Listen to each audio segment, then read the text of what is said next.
The man who was driving the car the night a 5-year-old boy was shot and killed in downtown Bakersfield talks from behind bars in an interview you'll only see here on 23 ABC. Good evening and thank you for being with us tonight. I'm Brandon Johansson. As the search for Kaysen Guyton's killer continues, one local radio show is hoping that more reward money will make people speak up. 23 ABC's Laura Acevedo joins us live now from Central Bakersfield with more. Laura.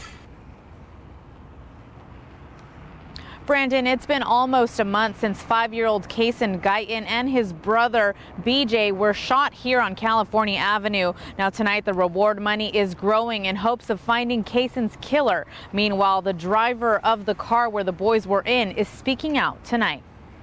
The man who was driving the car the night of the shooting, Devon Vercher, spoke exclusively to 23 ABC today. Vercher described the moments leading up to the shooting back in February. I look back, I see my babies with blood on them and all that, so it's like, man, I gotta push it. I gotta get them to a hospital. Vercher is the children's mother's boyfriend. He says he rushed the children to the hospital where he was taken away for questioning. I don't know who did this.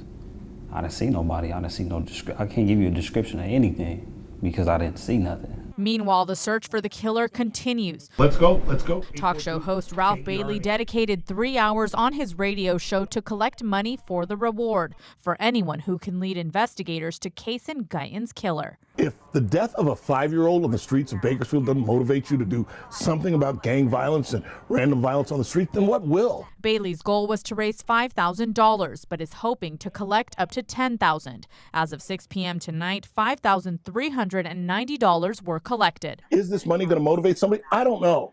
But it's the least that we can do to try to send a message that we're just not going to stand by and watch our children and our elderly be shot down by a bunch of coward urban terrorists who think that they run the streets because they're brave enough to wave a gun around. Vercher is not a suspect in the shooting, but he's been in jail since the night of the shooting for a parole violation that dates back to 2015. He says he doesn't know why he was targeted. I don't have any enemies, you know.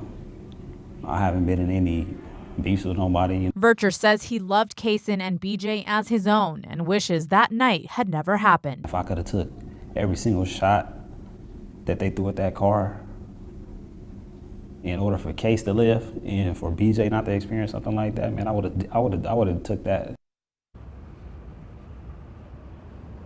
If you'd like to donate to the reward money, you can still do so by dropping off your donations at the Ralph Bailey Studios located on 1400 Easton Drive. Anyone with information about this shooting is asked to call BPD. Reporting live in Central Bakersfield, Laura Acevedo, 23 ABC.